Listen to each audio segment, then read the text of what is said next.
Marahnya Joy. Joy menyambut pria itu dengan senyuman bahagia, padahal jam sudah menunjukkan pukul 6 sore dan dia menunggu Pasko seharian di sana. "Hai Kak, sapa Joy." Pasko melewatinya begitu saja. Dia masuk ke ruang tamu dan merebahkan tubuhnya di atas sofa. Dia tampak lelah. "Apa kau lelah?" Kau, aku ingin mengatakan sesuatu," ucap Joy dengan wajah menunduk karena malu. Wajahnya sudah merona, jarinya meremas ujung gaunnya. David, Joy, dan Otnal juga mendengarkan di ruangan itu. Meskipun mereka melakukan aktivitas mereka masing-masing, dengan kondisi Joel tidur di sofa, Otnal menonton film komedi, David bergelut dengan dokumen perusahaan.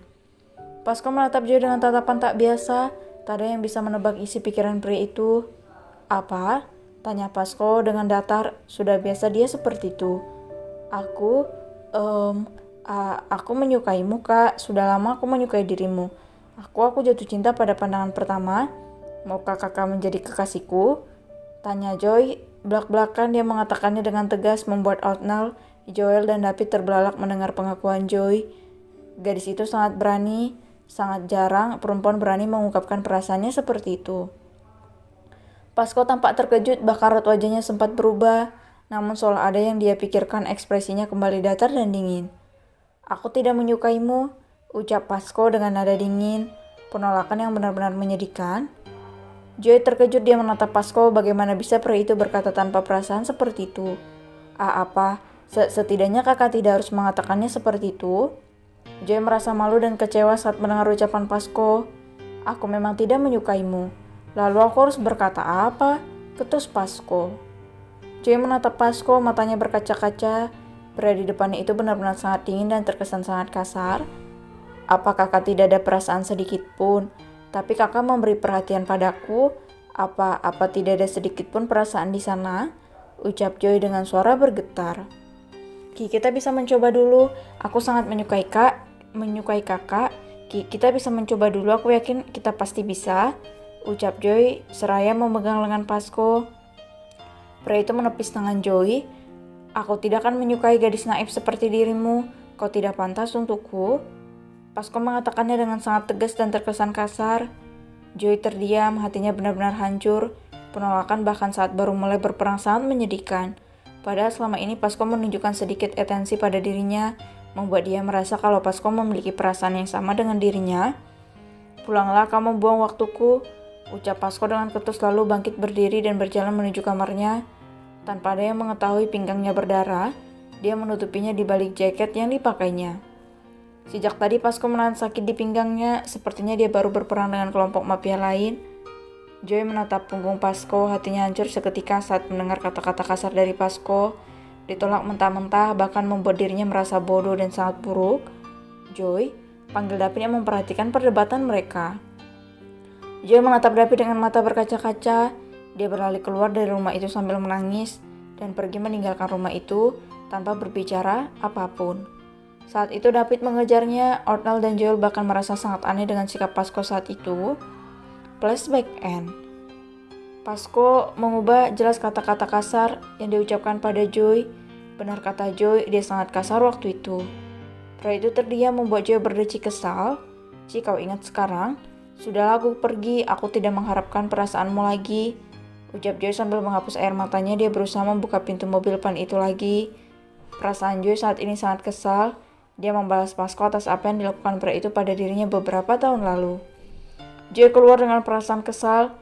Pria itu masih sama seperti dulu, kasar dan semaunya. Dia mengatakan dia suka sejak awal, tetapi bisa-bisanya menolak Joy saat gadis itu menyatakan perasaannya. "Ci, suka apanya? Bahkan kau menolakku mentah-mentah waktu itu." Hiks, kenapa juga aku menangisi pria seperti dirimu?" Berutu Joy yang menangisi di luar mobil. Sejak dia ditolak oleh Pasko, dia memilih menjadi seorang gadis tomboy ketimbang berpakaian feminim seperti wanita pada umumnya. Rambutnya yang dulu panjang dipotongnya menjadi sangat pendek. Sial, kenapa aku masih mengharapkan pria tidak jelas seperti dirimu? Joy membohongi hatinya. Dia takut sakit hati lagi. Dia memilih untuk menutup dan menekan perasaannya. Joy menghapus air matanya. Dia pergi dari sana tanpa mendengar balasan dari Pasco lagi. Di dalam mobil, Pasco terdiam. Dia memijit pelipisnya. Tak disangka menyatakan perasaannya pada gadis yang sejak awal pertemuan sudah menarik hatinya, justru berakhir seperti saat ini karena kesalahannya di masa lalu. Apa sesakit ini perasaan Joy waktu kutolak dulu? Rasanya seperti ditusuk-tusuk. Ini benar-benar sakit. Sakit tapi tak berdarah, luka tapi tak berbekas. Gumam Pasco. Pria itu meraba kaosnya dan menarik kaos itu. Tampaklah luka bekas jahitan yang panjangnya sekitar 15 cm melingkar di sekitar pinggangnya. Apa aku harus jelaskan tentang ini? Aku merasa hancur sekarang. Aku tak bisa melepaskanmu, Joy. Aku akan melakukan apapun untuk mendapatkanmu, ucap Pasco. Sementara itu di dalam rumah sakit, William sudah tampak sangat membaik. Bahkan dia sudah bisa diajak berkeliling area rumah sakit. Perkembangan kesehatannya termasuk cepat mengingat cedera parah yang dialaminya. Wah, Kak William benar-benar sudah sehat sekarang ya? Jadi kapan pernikahannya, Singgung Diana dengan senyuman jahilnya. Dasar adik tengil, kau sengaja menggoda kami ya? Ucap William. Beberapa lama bersama Diana dan yang lainnya membuat hubungan mereka menjadi dekat. Hei, ayolah Kak Will, Kak Bella butuh kepastian. Iya kan Kak Bel? Seru Diana sambil mengunyah cemilannya. Jangan berantakan sayang, ucap David seraya membersihkan bibir istrinya. Kau benar, aku butuh sedikit kepastian, ucap Bella sambil tertawa. William menatap kekasihnya. Hai, kalau begitu kita menikah saja hari ini, ucap William. Hei, jangan bicara sembarangan Kak. Masa iya kau menikah dadakan, tak ada perayaan, dasar pelit?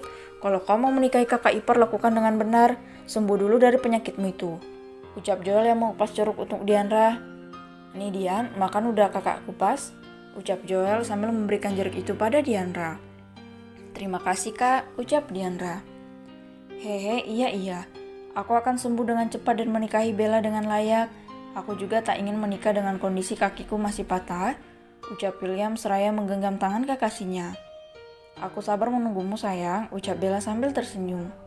Aku makin cinta, ucap William sambil tersenyum. Cie, kalian sangat serasi, ucap mereka sambil tertawa. Bagaimana keadaanmu dek, apa sudah membaik? Tanya Bella yang tahu keadaan Diandra. Aku sangat sehat sekarang kak, vitaminku sudah pulang, ucap Diandra sambil tersenyum lembut menatap suaminya. Dan aku akan terus di sampingmu sayangku, balas David sambil tersenyum seraya mengusap pucuk kepala istrinya. Panas, oi panas, kalian membuat jiwa jumlahku meronta-ronta, ucap Arnold seraya menatap mereka dengan tatapan iri. Hei, makanya cari pacar bro, move on dong, ucap Joel.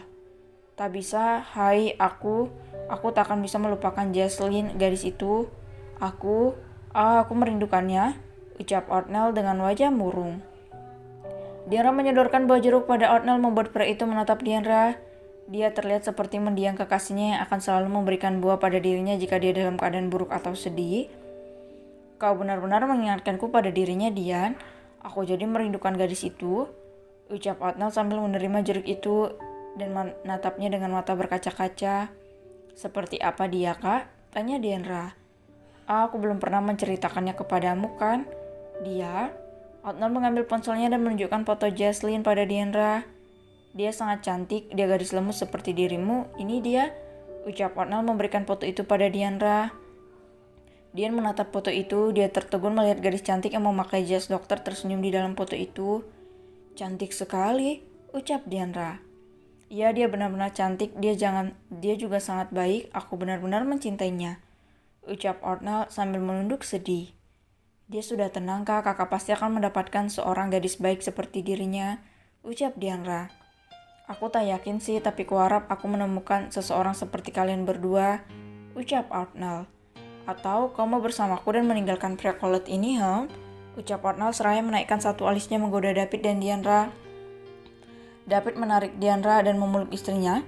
Jangan macam-macam kampret, ketus David yang merasa terancam. Kurasa aku tak akan bisa mendapatkanmu. Suamimu sangat gila. Arnold tertawa terbahak-bahak, dia selalu berhasil menggoda David. Dret. Ponsel Joel berbunyi beriringan dengan masuknya Joy ke dalam ruangan itu. Pasco,